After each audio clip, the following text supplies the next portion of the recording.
Bonsoir à tous et bienvenue sur le plateau de Ndiok Media, sur ce plateau de la Pôle Apéro. La Pôle Apéro, c'est ce second numéro. Aujourd'hui, sur le menu des débats, nous parlerons de l'entrée en campagne d'Emmanuel Macron. Et ça y est, il est enfin candidat. Désormais, il passe à l'étape de candidat président ou de président candidat officiel. Bienvenue mesdames et messieurs encore une fois de plus sur ce plateau. Nous sommes accompagnés de Jaco Martin, président de FC Astaploba. Bonjour. Bonjour Jaco. Et à ma gauche, nous avons Danny Martin. Danny Martin, vous êtes responsable de maintenance et par ailleurs président des Comédies des Saints Théobald. Voilà, à ma droite, nous avons Yannick Silka. Yannick Silka, vous êtes technicien, installateur thermique. C'est moi. Bienvenue à vous, mesdames et messieurs, ce soir. Merci. Comme vous l'avez vu au niveau de la présentation de cette émission, Emmanuel Macron est enfin candidat. Est-ce une surprise pour vous, Silka? C'est vraiment une très grande surprise pour moi parce que je ne m'y attendais pas qu'il allait déjà entrer directement aussi à la dernière minute pour nous surprendre. Mais avec lui, il faut toujours se méfier. Donc, je suis vraiment très content qu'aujourd'hui, qu'on puisse vraiment aborder ce sujet parce que ça commence à me gonfler. On en parlera tout à l'heure lorsqu'on entrera vraiment dans le débat. Et vous, Danny, cette entrée en campagne d'Emmanuel Macron? De toute façon, c'était prévisible. Il n'y avait pas de secret pour moi. Mais bon, on a vu un mandat, le suivant, personnellement, non. Non. Non. Et vous, Martin? Jaco? Oui. Notre président est enfin candidat.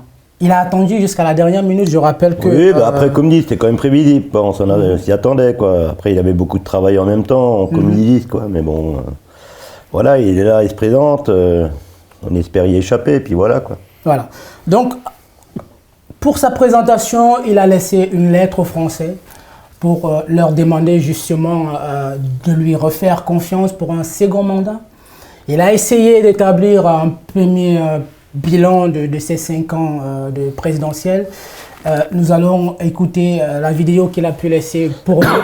Et puis nous allons justement revenir pour faire un petit point sur justement ce bilan de 5 ans du règne Macron. À tout à l'heure. Là que nos compatriotes vont se projeter et décider, au fond, les grands projets qu'ils veulent pour les 5 ans à venir et la personne à qui ils veulent faire confiance pour cela. Et donc, moi, j'arrive à cette élection avec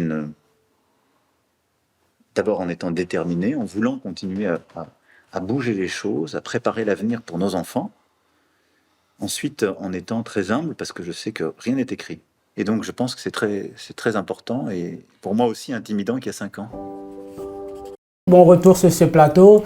Emmanuel Macron nous dit qu'il fera des choses autrement si les Français lui redonnaient confiance pour un second mandat. Confiance ou pas? On a vu la démo pendant un premier mandat. Confiance, on oublie. On oublie. Non. Alors vous n'êtes plus prêt à faire confiance à Emmanuel Macron pour un second mandat, quoi? Déjà, personnellement, j'ai pas été électeur pour lui au premier mandat. Et quelque part, vu les événements, je pense qu'on n'aura pas la solution avec lui. Si vous partagez cet avis, monsieur... Moi, je ne partage pas la même avis, mais je suis d'accord un petit peu avec ce qu'il dit. Moi, j'ai été votant de Macron, parce que j'ai vu un jeune, au départ, j'ai vu qu'il était dynamique, donc je me suis dit, si on a un jeune, donc il va nous apporter un petit peu de dynamisme et un peu plus d'évolution dans le pays. Et déjà, qu'il n'avait pas présenté son plan, c'était suspect pour moi. Pourquoi il ne présente pas sa candidature déjà complètement, qu'on puisse comprendre là où il veut nous amener pendant son quinquennat. Son quinquennat, oui. Voilà, excusez-moi, le mot français, c'est Du coup, Emmanuel Macron il dit quand même que ce qu'il a fait pendant ce quinquennat, justement, oui, c'était prévu dans son programme.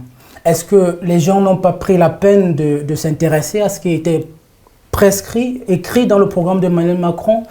Est-ce que les gens ont été surpris justement de la réalisation en fait du quinquennat Macron, Jaco? Non, je pense que le programme qu'il a mis en place était une synthèse et puis là, il a bien élargi ses projets et puis voilà quoi. Mais il les a élargis à sa manière et voilà, pour moi c'est négatif. L'un des projets justement qui était sur le programme Macron, le passage aux retraites à points, c'était justement une proposition qui était dans le programme. Les Français ont voté Emmanuel Macron avec ce programme-là, mais lorsqu'il a essayé de mettre cette réforme en place, il s'est heurté justement à un certain rejet catégorique de la population. Comment expliquer cela? Mais le problème de la retraite, c'est un faux problème. En fait, on nous barbouille les carreaux avec des sujets pour nous occuper quelque part, pour moi. De mon avis, quand on lit un petit peu certaines choses, on se rend compte, par exemple, que si on prenait 0,1% de la fortune des 500 plus grandes fortunes en France, les caisses de retraite n'auraient plus de problème. Donc c'est un faux problème, puisque des finances, il y en a, sauf qu'elles sont toujours dans le même coin chez les banquiers. Toujours au même endroit. Du coup, à vous entendre, donc vous serez donc partisan de Jean-Luc Mélenchon, par exemple, qui proposerait de prendre, par exemple, pour cette année pour l'année 2020, 10% des bénéfices du CAC 40 pour le relancer dans l'économie, vu que c'était pratiquement une année blanche pour toutes les entreprises avec la crise du Covid, dont on va en parler tout à l'heure. Mais est-ce que c'est une bonne proposition pour vous? Vu que ça rejoint un peu ce que vous venez de dire. Ça peut être intéressant, mais on n'a pas besoin d'aller à 10%. Il en faut beaucoup moins pour renflouer les caisses à problème, entre guillemets. Et à ce moment-là, le débat, il est clos. C'est même pas la peine d'en faire une tartine. Voilà. Si vous devrez faire justement un bilan Macron sur ces 5 années, quel est vraiment le ressenti, le retour que vous avez de ces 5 années d'Emmanuel Macron, Monsieur Yannick? Pour moi, ce qui a beaucoup manqué dans ce quinquennat de Macron, c'est la communication avec le pays. Il n'a pas eu beaucoup de communication dans tout son programme. C'est la raison pourquoi aujourd'hui je suis en colère. Parce que moi, je l'ai voté. Je comptais vraiment beaucoup plus sur son plan pour le pays et au final... Et vous avez été déçu, vous avez été déçu. Vous, Jaco, oui. Emmanuel Macron, 5 années, c'est quoi? Qu'est-ce que vous retenez du quinquennat Macron? Un gros silence. Un gros silence qui nous dit tout sur tout ce que M. Jaco a... Non, mais moi je retiens juste que sur ces 5 ans, il a réussi à nous faire revenir en arrière, c'est-à-dire qu'il fait réapparaître, comme j'ai déjà dit à plusieurs fois, il fait réapparaître le pauvre et le riche, et puis voilà. Donc le président jeune, Macron, qui représentait justement l'avenir de la France, a plutôt fait l'inverse de ce qu'il avait... Tout à fait. De l'attente que les Français avaient de lui. Donc c'est un progrès justement des acquis sociaux et tous les autres acquis qu'ont les Français. Vous pensez qu'on a reculé avec Macron, du coup? Niveau acquis sociaux, non, parce que de toute façon, les acquis sociaux, c'est de pire en pire quand on parle d'augmenter le RSA et ainsi de suite, voilà. Ouais. Mais je veux dire, Macron, en fait, il n'a pas fait une politique de jeune homme par rapport à son âge. D'accord. Il a été formaté comme nos anciens présidents qu'on avait, il a travaillé exactement comme eux, il allait chercher les sous pour rattraper le trou que tout le monde a fait, mais il n'a pas eu vraiment d'idées innovantes pour nous arranger, pour arranger tout le monde. Et en cherchant des sous à gauche, à droite, ben en fait, il a éliminé un peu la classe moyenne. D'accord. Voilà. Donc le quinquennat Macron, c'est l'élimination de la classe moyenne de France. Tout à fait. Donc on est passé à une société riche, voire ultra riche, et tout de suite, on a rebondi sur les pauvres, quoi. Oui, moi je dirais ça comme ça, oui. Et j'aimerais un peu aborder une autre facette du président Macron aujourd'hui, du candidat président Macron. Est-ce que Macron, c'est un président de guerre? Parce que rappelons quand même qu'il a commencé son quinquennat avec une forte révolte des Gilets jaunes, qui a pratiquement été une guerre civile en France à l'époque, d'ailleurs vécue comme ça par beaucoup de citoyens français. Il a continué son quinquennat avec la guerre qu'il a proclamée, justement annoncée sur la pandémie du Covid, qui en vrai, ça s'est plutôt avéré être une restriction des libertés de tous les Français. Et il termine son quinquennat avec la guerre Ukraine-Russie. Est-ce que avec Macron, la France se dirige fatalement vers la guerre? Macron, déjà, il n'est pas tout seul. Il n'est pas tout seul. Il n'est pas tout seul. Il s'est entouré de certaines personnes. Et au fur et à mesure des évolutions des guerres, entre guillemets, on a vu que derrière, on s'adapte. Au fur et à mesure, on s'adapte aux choses. On évolue, mais il y a eu le Covid, il n'y avait pas de masque, après il fallait des masques. Après, au fur et à mesure que le temps passe et que les événements arrivent, on s'adapte et quelque part, la guerre... Moi, je dirais plutôt qu'il a même copié nos voisins, quoi. Juste ça, tranquillement, il a juste fait ce que nos voisins faisaient, et puis voilà. Mais là, quand Macron déclare la guerre au Covid, lors de son discours justement qui était mobilisateur pour lutter contre le Covid, est-ce que vous avez le sentiment qu'il y avait un ennemi qui était visé derrière? Parce qu'il ne dit pas, il dit lui-même, notre ennemi est invisible. Oui. Mais dans le ressenti des personnes par rapport aux restrictions qui s'en est suivies, est-ce que l'ennemi est aujourd'hui identifié par rapport à cette guerre qu'il a déclarée? Non, pour moi, de toute façon, pour lui, le Covid, c'était juste un plan business, c'est tout, parce que, à savoir que c'est ici des banquiers, qu'il a travaillé avec de grandes personnes qui ont gagné des millions grâce au Covid, grâce au vaccin et ainsi de suite. Pour moi, personnellement, il a juste travaillé financièrement et la maladie en elle-même, il n'en avait rien à faire. Donc, en gros, c'était juste un gain financier. Oui, allez-y.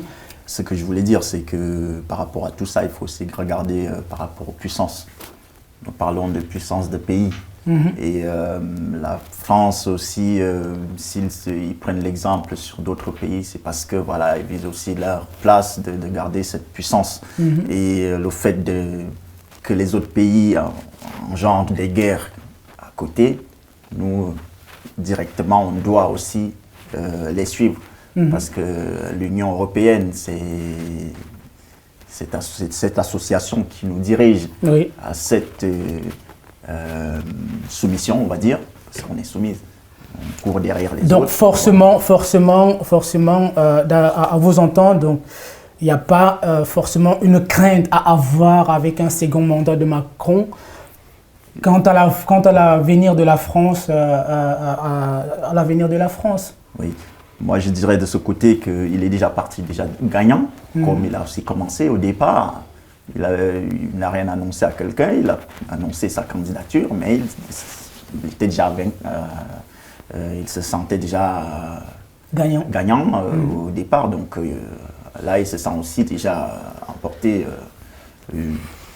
Côté l'Ukraine et tout ça, la guerre actuelle, c'est vraiment pour reprendre les cœurs de tous les Français. Alors vous pensez justement, vous mettez dans le sujet, mais est-ce que vous pensez justement que son ping-pong avec Poutine, oui, aujourd'hui il appelle Poutine et il déclare ouvertement « Ah, j'ai eu Poutine au téléphone aujourd'hui, c'est juste un coup marketing, un coup de com, quoi ». Pour être réélu, pour dire oui, vous voyez, il a fait tout ce qu'il pouvait pour empêcher la guerre. Est-ce vraiment efficace cette communication? C'est bien de dire j'ai parlé 2 heures avec Poutine, mais il lui a raconté quoi? L'autre, de l'autre côté, Poutine, il fait quand même ce qu'il veut. Oui. Ça n'a aucun effet, ces heures de palabres téléphoniques. Donc on n'a aucune preuve d'efficacité en fait de l'entretien qu'il a eu avec Poutine. Moi, j'ai un peu d'idée dans ce petit paragraphe. Le rendez-vous de Macron, oui, c'était pour un petit peu essayer d'apaiser. Mais moi, je pense plutôt que c'est une manière de nous diriger vers une 3e guerre. Ok. La Troisième Guerre mondiale, tout le monde en parle et c'est dans tout le monde craint cette guerre-là. Est-ce que vous pensez que l'Europe est condamnée à plonger le monde dans une Troisième Guerre mondiale? Condamnée, non. On peut toujours les éviter, les guerres. Oui. On peut toujours éviter, mais comme ces personnes se sentent supérieures, donc ils n'ont pas de limite. Ils veulent commencer quelque chose qui va nous endormir, nous. Yes. On va changer un peu de sujet, on va parler un peu Covid. On va parler justement de la fin des restrictions Covid. Ça rejoint aussi Macron justement sur sa gestion de Covid. Quel est votre retour sur la gestion de Covid en France? Avec le gouvernement Macron justement. Monsieur le souci dans cette affaire, dans cette guerre, comme il a rappelé, on était toujours en retard. Toujours en retard. On a toujours été en retard. Quand il y a eu les premiers soucis, les premiers signes de cette pandémie, on a juste l'impression que nos responsables n'y croyaient pas. D'accord. Ils n'ont pas cru qu'il y avait une pandémie qui arrivait en fait, qui venait quelque part pour moi. Qui devait s'abattre justement sur le continent. Depuis le début et même avant, ça a toujours été pris à la légère. Oui. Donc. Et vous, Jaco, votre retour sur cette histoire C'est exactement le cas. Hein. De toute façon, ça a été pris beaucoup trop tard. Tout ce qu'ils ont mis en place, c'est trop tard. Et là, ils ont réagi parce que nos voisins allemands et ainsi de suite ont commencé à réagir plus vite. Mais pour moi, de toute façon, ils sont partis largement trop tard pour faire quoi que ce soit. Quoi. Yes. Partis trop tard. Et c'est votre ressenti aussi? Ce que je veux dire, c'est ça fait une partie, mais ça fait pas tout. Non seulement que nous, la France, on n'était pas prêts pour cette épidémie et notre président, il avait pris ça à la légère, comme toujours, comme il nous a toujours pris en tant que... Alors, il a pris ça à la légère, mais la méthode justement qu'il a mis en place pour pouvoir éradiquer cette pandémie, est-ce que cette méthode correspond à ce qu'il fallait faire pour vous? Justement, on parlait justement des restrictions de liberté. Est-ce que vous avez été content, vous déjà, que votre état de santé soit publié librement comme ça? Non. Votre droit à l'anonymat de votre santé? Est-ce que vous avez vécu ça comme un abus, en quelque sorte? Actuellement, il y a tellement de choses qui font qu'on est pisté, on est suivi, est-ce que ça ferait vraiment encore une différence quelque part? Ce qui s'est passé, de la manière dont ça s'est fait. Je ne sais pas.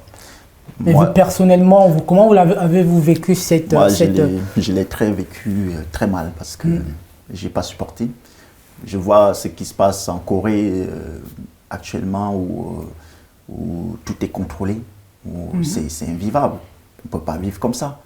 Donc du coup, il faut aussi s'adapter parce qu'on va dans un monde où il nous amène. La technologie nous amène à pouvoir être dirigés dans un autre monde. Oui. Et si on n'est pas intelligent, parce qu'on est attiré à ces belles choses, un nouveau téléphone, chaque année il y a un nouveau téléphone, il y a la 5G. La 5G, c'est pour faire quoi? C'est pour éliminer les anciens, c'est tout ça, toutes ces choses, il faut les connaître, il faut apprendre. Tout ça, ça nous enseigne aussi. En même temps, il est président, il est jeune, nous sommes aussi jeunes. Comme il nous fait des coups, c'est comme ça qu'on se renseigne aussi. Est-ce que justement pour être innovant, pour ramener du nouveau, il faut absolument être jeune? Parce que là, quand je regarde la campagne électorale de maintenant, même la campagne électorale de 2017, pour moi, c'est quand même le plus vieux des candidats qui nous a ramené des rénovations. En termes technologiques, je me souviens encore de cet hologramme de Jean-Luc Mélenchon. Encore cette fois-ci, sa campagne submersive qu'il nous a proposée. Comment expliquer que ce soit un candidat comme Jean-Luc Mélenchon, qui quand même commence à avoir de l'âge, qui propose plutôt des choses aussi innovantes? Est-ce que la jeunesse est le garant de la nouveauté en fait? Je vais te dire une chose. Tu viens de dire quelque chose, ça fait partie des anciens. Et nous sommes là pour développer la nouvelle génération à pouvoir s'adapter au rythme des anciens. Et ce qui fait que tu sois ancien, tu dois t'adapter aussi à la nouvelle génération. Il ne faut pas rester seulement à l'ancienneté, il faut s'adapter. Donc, du fait que Mélenchon s'est adapté, moi je trouve ça trop bien, parce que ça prouve qu'il peut s'intégrer avec les jeunes et les former et faire que les jeunes, là, ils deviennent aussi un petit peu performants après. C'est comme ça que tu donnes un peu de dynamisme, un peu de force aux jeunes pour pouvoir croire à l'avenir. Ces jeunes, ils sont perturbés par cette technologie et cette technologie les amène à être naïfs. Voilà. Restons un peu sur... Après là-dessus, j'aimerais quand même intervenir parce que monsieur dit que Mélenchon, il veut s'adapter aux jeunes, mais pas forcément. On peut aussi très bien prédire que son directeur de campagne est plus jeune et qu'il lui impose certaines choses. Et donc à ce moment-là, on voit déjà qu'il est déjà dirigé par d'autres personnes. Donc si c'est pour avoir un président qui vient au pouvoir comme ça et qui se fait diriger par d'autres personnes, c'est pas toujours non plus la bonne chose, quoi. Mais est-ce que le pouvoir, avoir du pouvoir, c'est forcément diriger tout seul? Je ne dis pas diriger tout seul, mais le dernier mot est quand même, c'est quand même lui qui va le dire, où il va emmener les gens dans son avis à lui. Justement, quand on parle de cette évolution, le candidat dont on parle lui-même, Jean-Luc Mélenchon, se plaît très bien dans cet univers-là. Donc, est-ce une influence des jeunes, ou est-ce lui-même il comprend justement la nécessité de faire partir aujourd'hui de l'époque dans laquelle il vit? Non, il ne faut pas rester dans une époque. C'est clair qu'il faut s'adapter à toutes les époques. Voilà. Mais pour s'adapter à toutes les époques, il faut connaître tout. Il ne faut pas avoir des personnes qui vont te faire un résumé de ce qui se passe chez les jeunes, chez les plus vieux, et ainsi de suite. Justement, une personne doit être au courant de tout et se mêler à tout. Voilà. Donc, Covid, en fait, finalement, ça servait à quoi, cette pandémie, en fait? C'était une catastrophe. C'était une catastrophe. Se mettre en guerre avec ses citoyens, je ne trouve pas ça très raisonnable. Moi, je ne peux pas résumer que ça a été quelque chose...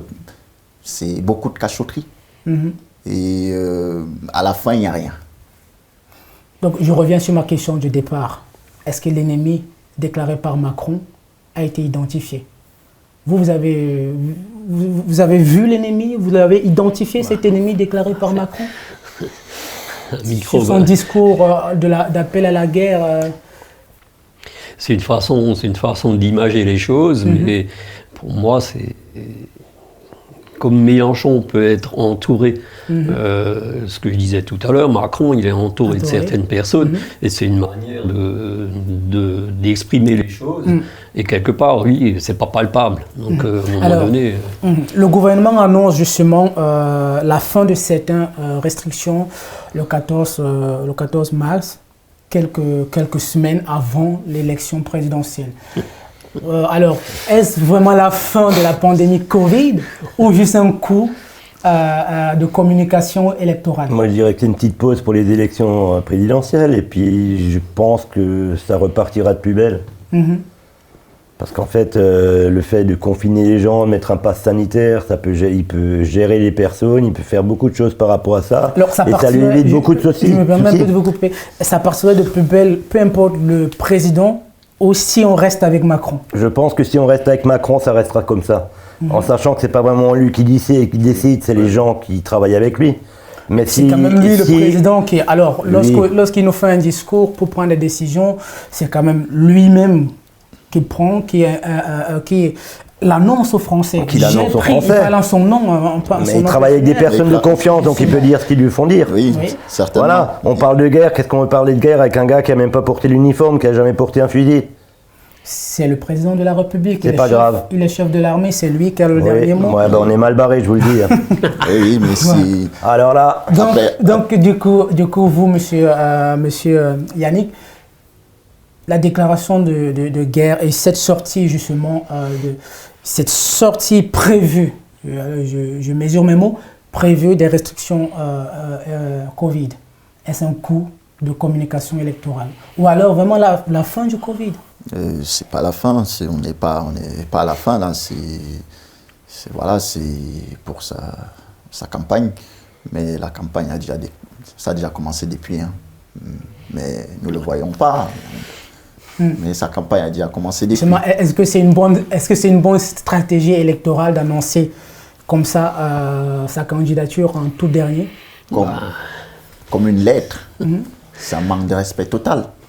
Exactement, je suis tout à fait d'accord. À un moment donné, après, il va pouvoir dire, vous voyez, moi j'ai fait, vous avez vu le résultat. Alors ce que les gens disent, c'est qu'il essaye de fuir justement les débats.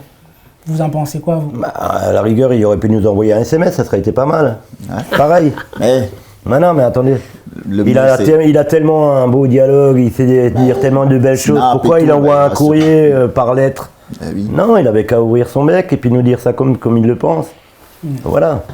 Yes. Emmanuel Macron, candidat en tout cas, il se lance enfin sur la campagne de son second mandat. Vous le disiez tout à l'heure, c'est quasiment joué d'avance ou pas?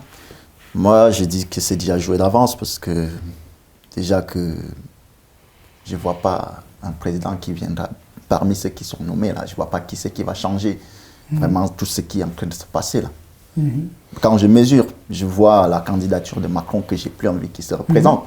Mais en même temps, qui c'est qui va encore prendre vraiment ce flambeau qu'ils ont laissé là et le regresser? Les candidats se disent tous prêts à prendre le relais de Macron. Tous prêts à prendre le relais de Macron et à faire mieux que Macron. C'est ce qu'ils disent. Est-ce que ce n'est pas le moment aujourd'hui de se dire on va essayer de faire confiance à quelqu'un de nouveau? Puis ça serait une bonne résolution, non? C'est une bonne question. C'est une bonne question, c'est pas évident. Mais c'est pas évident. Vu les événements actuels, c'est quand même assez... Enfin, c'est surprenant que les différents candidats ils veuillent reprendre le flambeau. Parce que quelque part là, c'est grave actuellement. Alors oui, c'est grave, mais quand on se lance à la campagne électorale pour être chef de l'État, c'est qu'on a mesuré l'ampleur quand même de ce que c'est comme responsabilité. Normalement. Et qu'on se sent prêt justement à... Alors même en temps de paix, même quand il n'y a pas de pandémie, être chef d'État, j'imagine que ce n'est pas une affaire facile. Donc diriger tout un peuple de 67 millions de citoyens comme la France, sans prendre justement la mesure de la tâche, je pense qu'il n'y a personne qui le ferait. Si. D'ailleurs, on le voit, beaucoup de ceux qui n'ont pas pris cette capacité-là, cette ampleur des choses, ne sont pas candidats. Ils sont toujours cachés derrière. Voilà. Ils sont toujours cachés derrière de toute façon. Pour ceux qui sont là, est-ce qu'on ne peut pas se dire aujourd'hui, Macron, il est arrivé jeune, il n'avait jamais fait de politique, il n'avait jamais pris des responsabilités politiques. Il a quand même, il a été formé il a été formé comme tous les autres qui étaient. Voilà. Il a été formé à l'ENA et ils sont programmés ces gens-là. Ils ont du soutien derrière. Et puis étant donné qu'aujourd'hui la plupart des candidats sont en plus. Et puis après, moi je dirais même qu'il faut arrêter de dire que Macron dirige le pays. C'est pas Macron qui dirige le pays, c'est le CAC 40 qui dirige Macron. Ah, ça, donc en gros, selon vous, Macron, les décisions qu'il prend sont sous contrainte? Mais bien sûr. C'est pas un président de la République qui dirige notre pays. Actuellement, c'est le CAC 40, c'est les plus grandes richesses. C'est tout. Yes. On va s'arrêter là pour le moment. On va passer à notre rubrique, un candidat, une proposition. Aujourd'hui, on aura une proposition de la candidate des Républicains, Valérie Pécresse. On va l'écouter, s'il vous plaît. Donc il y aura des domaines dans lesquels il faudra recruter. Je parle de la justice, je parle de l'éducation, je parle du soin aussi. Donc, vous savez que nous sommes tombés en dessous du seuil critique de 100 000 généralistes et qu'à l'hôpital, nous avons énormément de démissions aujourd'hui de personnel soignant. Donc en fait, il y aura plus que 150 000 suppressions de postes si vous en embauchez par ailleurs. C'est exactement ce que j'allais vous dire, c'est-à-dire qu'en réalité, on sera plus près de 200 000 suppressions de postes dans un certain nombre de fonctions d'administration, de gestion de l'administration, et on aura des créations de postes. Après cette proposition de Valérie Pécresse qui propose justement une suppression de 150 000 postes à peu près dans l'administration publique. Donc je parle ici des postes de direction, essentiellement des postes de direction. Justement pour faire des économies.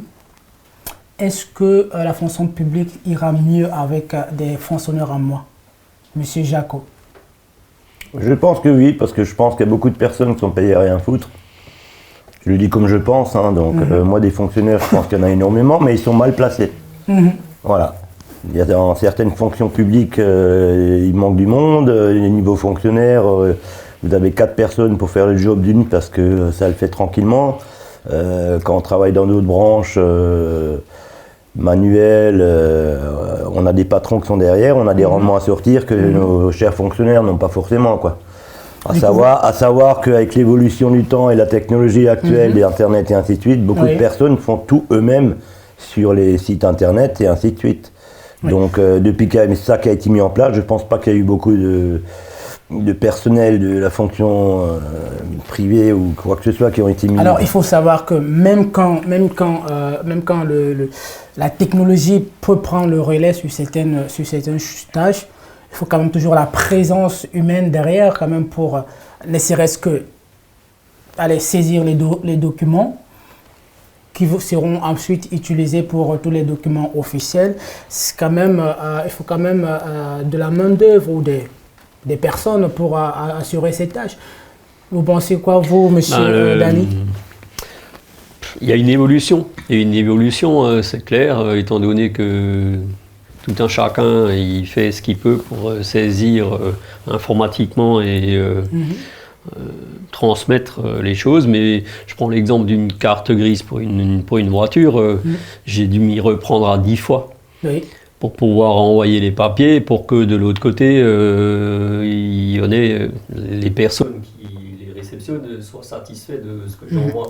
Vous imaginez que vous scannez un document pour pouvoir l'envoyer, le document sur votre PC, vous le voyez, puis l'autre de l'autre côté, à 3 reprises, il dit c'est pas bon, je le vois pas, c'est pas net, c'est machin, c'est truc, alors que toi tu l'as. Quelque part, le problème il est où?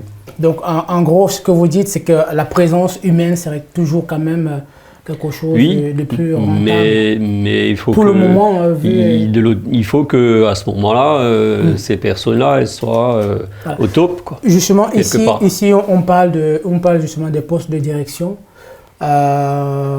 qui seront supprimés justement par rapport à cette proposition de Valérie Pécresse. Est-ce qu'avec ça, on fait des économies? C'est pas le chef qui fait le boulot, hein. Juste entre guillemets. Hein.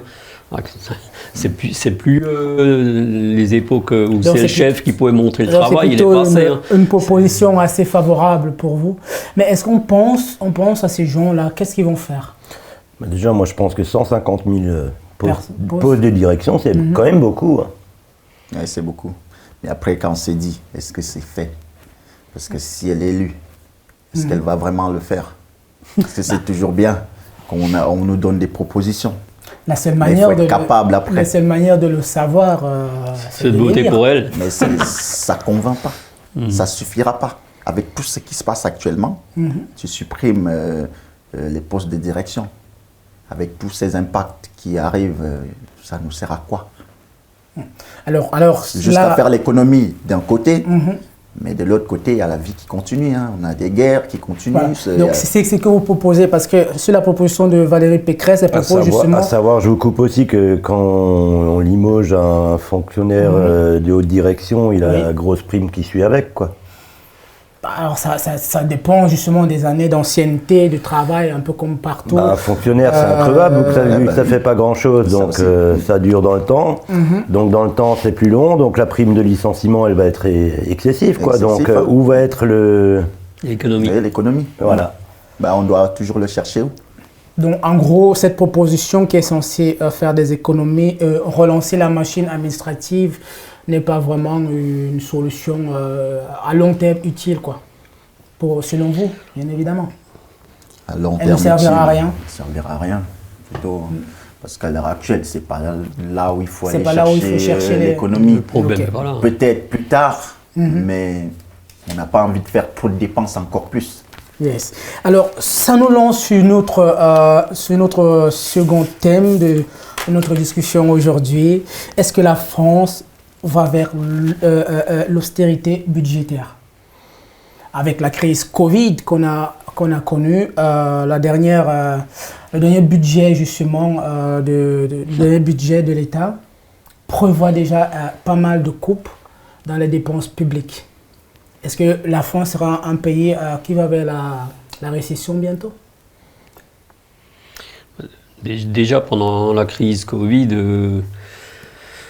les millions et les milliards ont été distribués allègrement. Oui. À un moment donné, il faudra nous expliquer qu'on les a sortis. La crainte de tout le monde, justement, c'est qu'après le Covid, on tombe dans une crise budgétaire, monétaire. Est-ce que c'est votre crainte aussi aujourd'hui? Toutes ces choses-là, c'est quelque part financier. C'est toute une organisation financière qui, en fin de compte, rythme l'inflation, et c'est toujours l'argent qui fait marcher le système. Qui fait marcher le système. Et vous? Mais quand l'argent est coffré par les plus riches, et que ceux qui sont en dessous n'arrivent plus à vivre, parce que c'est ça qu'il faut d'abord éliminer. Donc, il y a une chose qu'on oublie, c'est qu'on nous parle qu'on est trop. Donc la population mondiale est sans cesse grandissante, et d'après certaines personnes, le monde est trop peuplé. Mais le Covid a fait son travail. Covid a fait son travail, mais ça ne suffit pas. Donc il faut faire des guerres pour mais que ça aille. Mais le Covid n'est pas terminé. Il faut faire les vaccins pour que ça aille encore plus, parce que le vaccin, il y aura des percussions après. Moi, je suis certain. Cette question de vaccination, on va en revenir, on en reparlera. Mais restons un peu sur l'affaire budgétaire de l'État. Est-ce que c'est une crainte pour vous personnellement aujourd'hui que l'État français, je prends l'État français parce qu'on parle France ce soir, est-ce que c'est une crainte pour vous que l'État français soit en récession dans les mois ou les années à venir?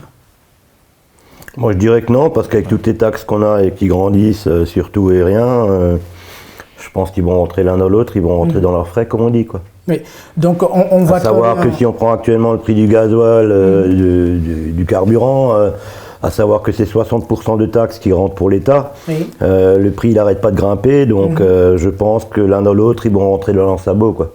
Alors, les prix du gaz, justement, étaient déjà très hauts avant cette crise ukrainienne.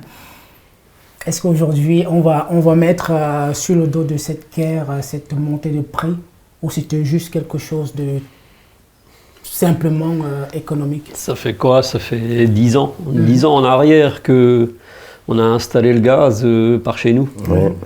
10 ans en arrière, c'est le gaz qui faisait tout, il fallait en mettre partout. Maintenant que tout le monde est installé, maintenant les prix montent. Enfin, ça fait déjà un moment, mais là encore plus. C'est clair que, à un moment donné, quand tu pousses d'une certaine manière, quand tu guides à la consommation, derrière, il faut fournir. C'est comme pour l'électricité. Toute l'énergie, quelle qu'elle soit. À un moment donné, la consommation, on y va. Et puis après, une fois que tout le monde est dans le confort et installé, qu'est-ce qu'on a comme solution si les prix montent? Alors, qu'est-ce que vous direz justement aux candidats à l'élection présidentielle de cette année par rapport justement à ce sujet de l'économie des Français? Si vous devrez vraiment, si aujourd'hui ils étaient tous devant nous, que leur diriez-vous par rapport justement à ce pouvoir d'achat? Qu'attendrez-vous justement du futur président de la République française? On peut se poser la question, est-ce que tous ces messieurs, dames, sont conscients de l'importance du prix de l'énergie pour certaines personnes, et surtout pour les plus petits salaires. Quelque part, les gens, ils sont prêts à rester chez eux, ne plus se déplacer, parce que l'énergie coûte trop cher. Ils font une croix sur beaucoup de choses, mais à un moment donné, il y a une limite. Alors, beaucoup de ces candidats, justement, proposent des choses. Certains proposent, justement, le blocage des prix de l'électricité, du gaz à un certain niveau, bloquer les prix pour que les prix n'augmentent pas. Quant aux Insoumis, les Insoumis proposent, justement, de rendre les premiers kilowattheures d'électricité gratuits. Quelle est la mesure qui vous semble la plus correspondre aux besoins des Français aujourd'hui? En français, c'est tout simple, il faut détaxer un peu pour qu'il ait un pouvoir d'achat correct. Alors, en ayant un pouvoir d'achat correct, il va pouvoir vous parlez resemer. des taxes de l'impôt ou justement Des de taxes, la TVA? de la TVA, les taxes sur le pétrole, les taxes sur l'alcool, les taxes sur les cigarettes, et ainsi de suite. Je prends maintenant l'exemple du paquet de cigarettes qu'on fait grimper. En fait, qu'est-ce qui grimpe? C'est que les taxes. Oui. Donc d'un autre côté, on y dit on fait augmenter le paquet pour que les gens arrêtent de fumer par rapport à la santé, mais les taxes, ils se prennent quand même dans la poche. S'ils interdisaient le produit, plus personne ne fumerait, donc la santé, elle serait aussi là. Et moi, je pense que si une personne, maintenant, au lieu de...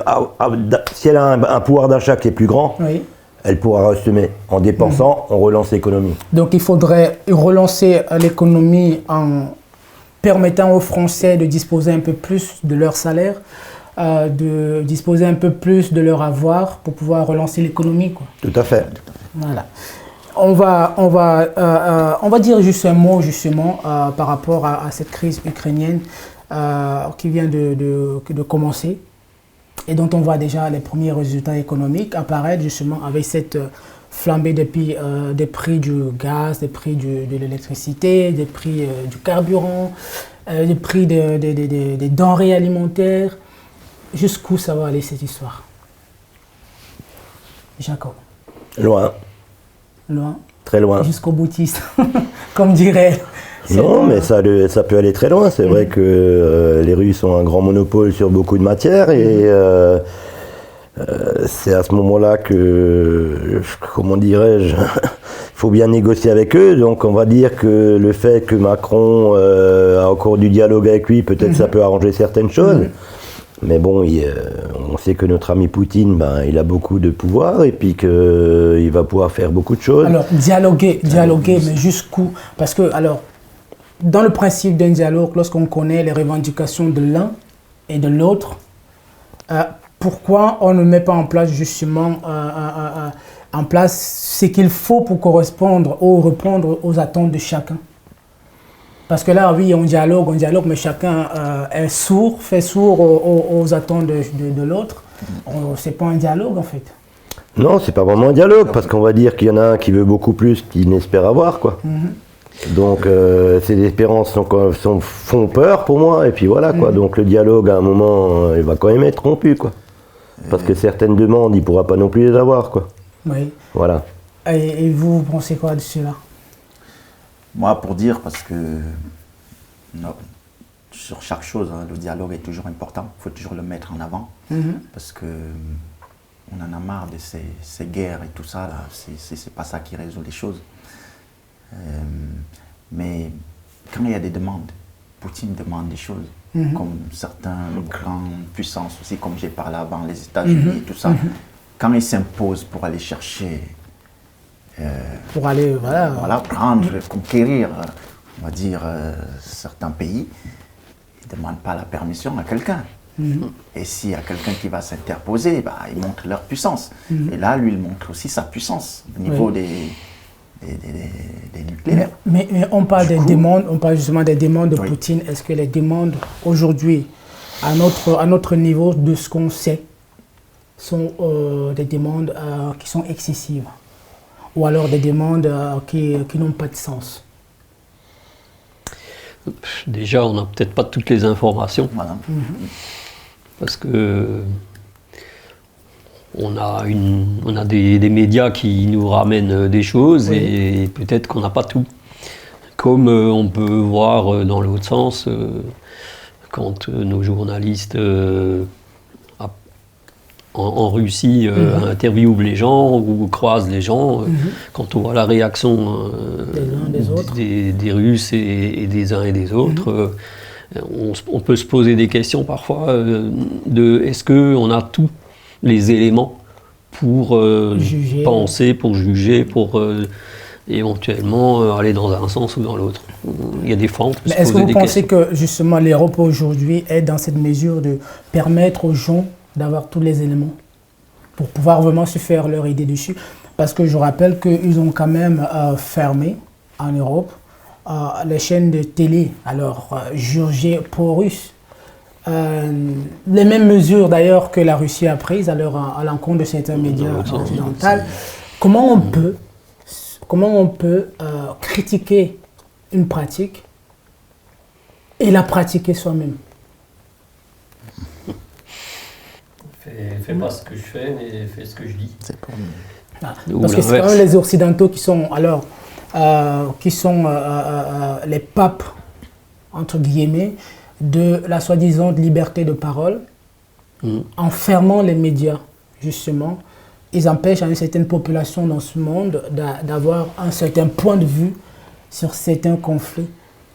Est-ce qu'on ne reproche pas à Poutine ce que on est en train de faire à la population européenne, ça veut dire l'interdire l'accès à l'information?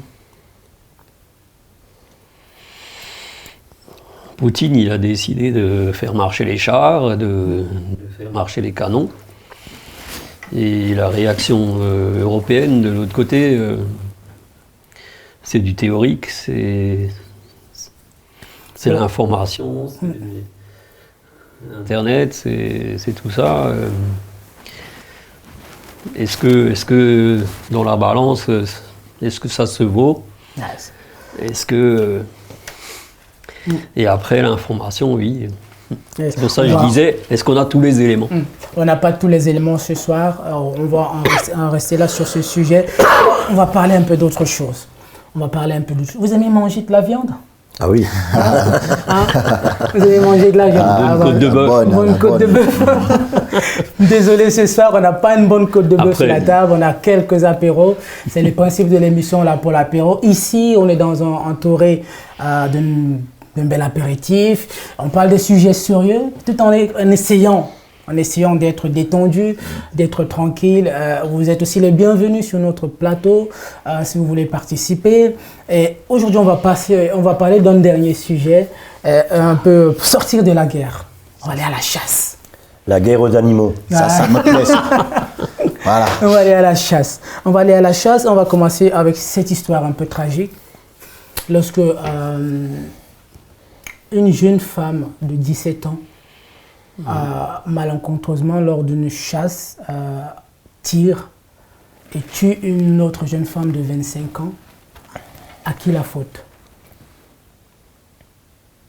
À celui-là qui tient l'arme. Est-ce que c'est un accident qu'on aurait pu éviter? Oui. Et comment on aurait pu... Parce que je rappelle qu'en France, quand même, pour avoir le permis de conduire, il faudrait attendre ses 18 ans. Ouais. Pour pouvoir voter, il faut attendre 18 ans. Mais pour posséder le permis de port d'armes et faire la chasse, on n'a pas besoin d'attendre 18 ans, voire même à 15 ans. On peut avoir le permis de port d'armes. Vous pensez quoi? D'armes de chasse. D'armes de chasse, oui. Armes de chasse, c'est quand même... Il faut vraiment préciser l'arme de chasse. Voilà, on peut avoir le permis de port d'armes de chasse. Est-ce que ce n'est pas quelque chose à revoir? S'il faut revoir les choses, il faut supprimer les fusils. Aussi, ça peut être une solution. On peut être très radical. Très radical. Oui. En France, on a tendance à toujours rajouter une rustine, plutôt que de prendre le problème à la source. Voilà. Donc il faudrait supprimer les fusils. Vous pensez aussi... Supprimer, c'est un petit peu trop dur. Je pense quand même que ces choses, on devrait les contrôler parce que déjà, une jeune fille de 17 ans va avoir son âge majoritaire, mais elle ne l'a pas encore. Donc, je ne pense pas qu'on peut l'autoriser déjà à avoir ce genre d'outil dans la main. Parce que, alors, quand on sait qu'on trouve dangereux qu'un jeune de 17 ans ait son permis de conduire pour aller au travail, à l'école et tout ça. Permettre à un jeune de... C'est là-dessus que je vous arrête en fait, parce que moi je trouve ça complètement aberrant. Oui. Là vous êtes en train de nous dire qu'un jeune il doit attendre 18 ans pour faire son permis. Actuellement tous les jeunes font de la conduite accompagnée, donc ils sont sur nos routes. On va aux USA, à 16 ans ils ont le droit de rouler la journée. Oui, alors ils font la conduite accompagnée. Bien sûr, ils sont sur les routes, pas seuls. Donc c'est là que je veux en arriver. À 16 ans, un jeune peut faire la conduite accompagnée, il va être formé à avoir son permis. Le chasseur, s'il a une bonne formation, il peut avoir son arme, il ne va pas faire de dégâts. Mais pas tout seul. Il n'est jamais tout seul, normalement. Et pourquoi on ne donnerait pas justement le permis aussi à un jeune qui a fait sa formation à 16 ans? Pour moi, ça devrait être fait. Pour moi, ça devrait être fait, mais comme j'ai dit, il faut toujours être accompagné. Parce que il faut quand même les droits. Oui, il faut quand même. Alors, on le dit ce soir, la chasse en France est cadrée. Quand même, il y a des règles pour bien encadrer la chasse. Mais aujourd'hui, il y a de plus en plus d'accidents qui se font justement lors des chasses, avec ce côtoiement des personnes qui se baladent en forêt, qui sont régulièrement pas pris pour cible parce qu'ils ne sont pas visés eux personnellement. Mais aujourd'hui, tu peux te balader dans la forêt à une période de chasse, prendre une balle comme cette jeune dame-là. Qu'est-ce qu'on fait pour éviter ça aujourd'hui? Moi, je dirais qu'il y a des années de ça, des centaines d'années de ça, on va dire que le problème ne se posait pas. J'ai deux points de vue, en fait. Actuellement, la chasse, c'est trop simple. Oui. Voilà. Je veux dire, un chasseur, il vient, dans le temps, le chasseur, il avait son fusil à double canon, il avait pas sa jumelle, c'était un sport. Oui. Actuellement, c'est trop facile pour eux.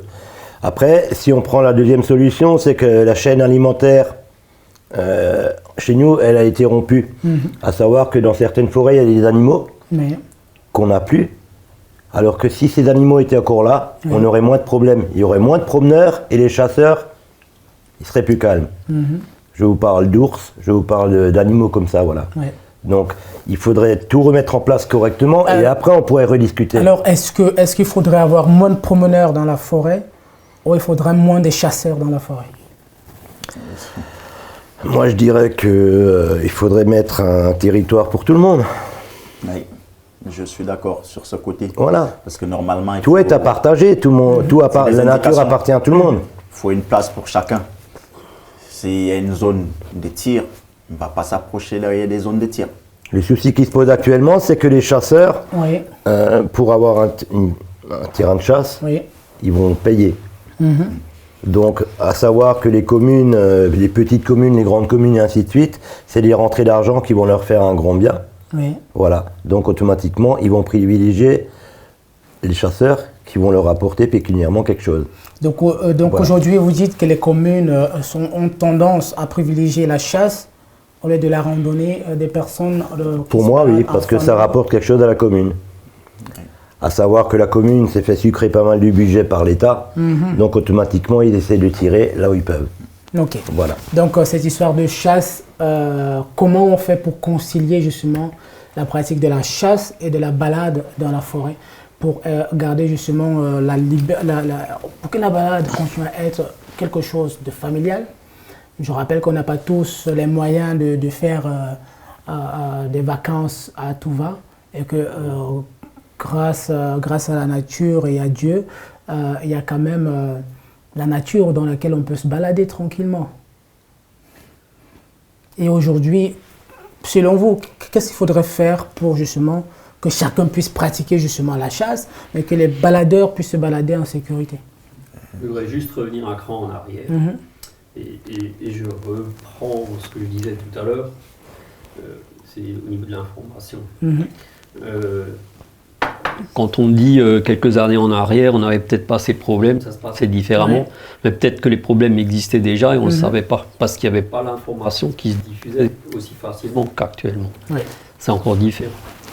Ensuite, quand on fait l'analogie, puisqu'on en a un petit peu échangé, le permis avec la voiture, et bien sûr, la voiture, à un moment donné, le véhicule... ça peut devenir une arme, on peut aussi tuer quelqu'un. Donc il y a un permis. Donc effectivement, si je reprends ce que je disais tout à l'heure, on enlève le fusil, on ne peut pas enlever la voiture. C'est un petit peu, voilà, l'un dans l'autre, on fait quoi? Donc oui, il y a la formation, et après, j'ai entendu certaines personnes dire que le risque zéro n'existe pas. C'est comme dans alors on dans fait la quoi? vie. Alors on fait quoi, Comme dit, malgré toutes les solutions mises en place? Moi, je pense que malgré tout, il faut quand même toujours donner des indications. Comme dit, si la mairie prend l'initiative de prendre des responsabilités, d'accepter des chasseurs, parce que il y a beaucoup plus de rentabilité.